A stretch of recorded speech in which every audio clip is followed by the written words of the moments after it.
पिछले कई दिनों से मैं दिल्ली की बिगड़ती कानून व्यवस्था का मुद्दा उठा रहा हूं। पिछले खासकर 2-3 साल में दिल्ली में कानून व्यवस्था बहुत ज़्यादा बद से बदतर होती जा रही है।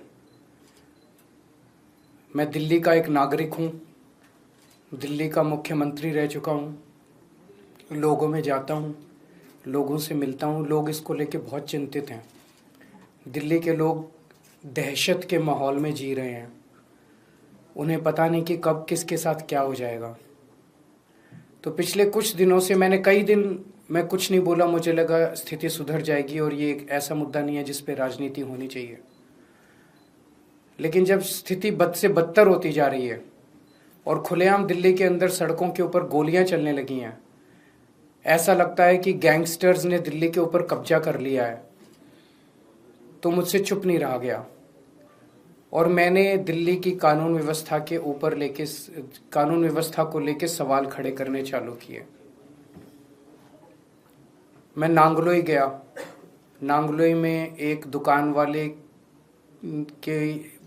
दुकान के बाहर 2 मोटरसाइकिल पे सवार व्यक्ति आए और उन्हें धुआंधार गोलियां चलानी चालू की। मैं नांगलोई गया, मुझे नांगलोई जाने से बीजेपी का कार्यकर्ताओं ने रोका, मुझे रास्ते में ही रोक दिया, मुझे जाने नहीं दिया, पता नहीं क्यों। पूरे दिल्ली के अंदर आज बिजनेसमैन डर के माहौल में जी रहा है। उसे फिरौती की कॉल आती है,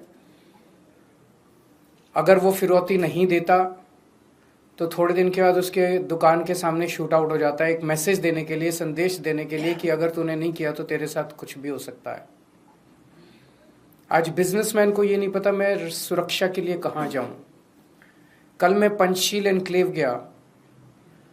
पंचशील एनक्लेव में वो एक तरह से 64 दिल्ली का सबसे पॉश एरिया माना जाता है। वहां पे 64 साल के एक बुजुर्ग की निर्मम हत्या, चाकू गोद के उनकी निर्मम हत्या कर दी गई।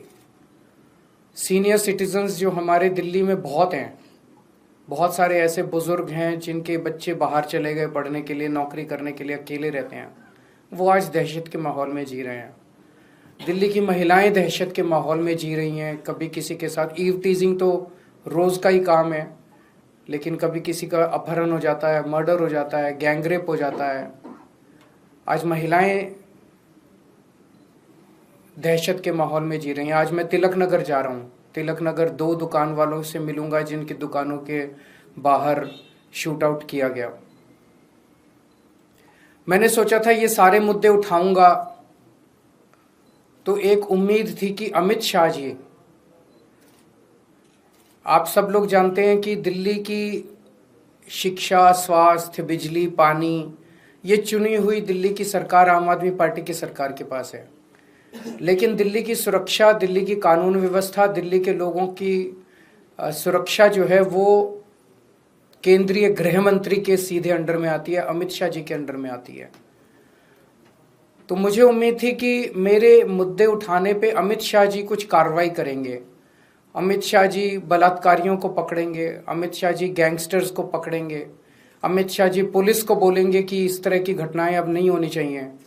अमित शाह जी कठोर कदम उठाएंगे, ठोस कदम उठाएंगे, जिससे दिल्ली वासियों को कुछ सुकून मिलेगा। लेकिन इसकी बजाय हमने देखा कि कल मुझ